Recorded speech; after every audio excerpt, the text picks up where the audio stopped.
ഇന്ന് സ്കൂളിൽ പോവാൻ മടി ഉണ്ടായിരുന്നാ? കുറച്ചുണ്ടാവുമായിരിക്കും അല്ലേ? നീണ്ട വെക്കേഷനും കഴിഞ്ഞിട്ട് പോന്നെയല്ലേ. അപ്പോൾ സ്നാക്സിലേക്ക് ചെറുപയറും കടലക്കയും പുഴുങ്ങിയത്, പിന്നെ പച്ചമോര് പച്ചമുളകെല്ലാം ഇട്ട് അതും അങ്ങനെ കൊടുത്ത്. അയ്യോ മറിഞ്ഞു പോയി. അത് തുടച്ച് വീണ്ടും അടുത്ത പാത്രത്തിലാക്കുമ്പോക്ക് വീണ്ടും മറിഞ്ഞു പോയി. കയ്യിൽ നിന്ന് പോയി മക്കളെ.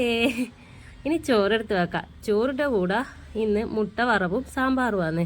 പിന്നെ മോര് മറന്ന സ്ഥിതിക്ക് അതിൻ്റെ അടിയിലൊരു പാത്രവും കൂടി വെച്ചാൽ പണി കിട്ടൂലല്ലോ എന്ന് വെച്ചിട്ട് ഞാനിപ്പോൾ ഇഗ്ഗരിയാണ് എടുത്ത് വെച്ചത് കേട്ടോ.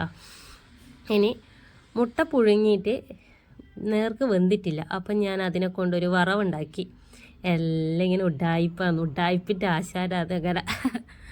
ഇനി ഏതായാലും സാമ്പാറും കൂടി എടുത്ത് വെക്കാം. ഉരുളക്കിഴങ്ങും ക്യാരറ്റും മാത്രമേ വേണ്ടൂ എന്നാണ് ഉത്തരവ്. പക്ഷേ കൂട്ടത്തിൽ വെണ്ടക്കയും വീണ് പോയി. ഇനി അതവിടെ നിൽക്കട്ടെ. ഇനി മാറ്റാനൊന്നും എനിക്ക് കഴിയില്ല. എന്തേ ഒരു വെണ്ടക്ക കഴിച്ചാൽ അല്ലേ. അപ്പം ഇന്ന് ഇത്രയും.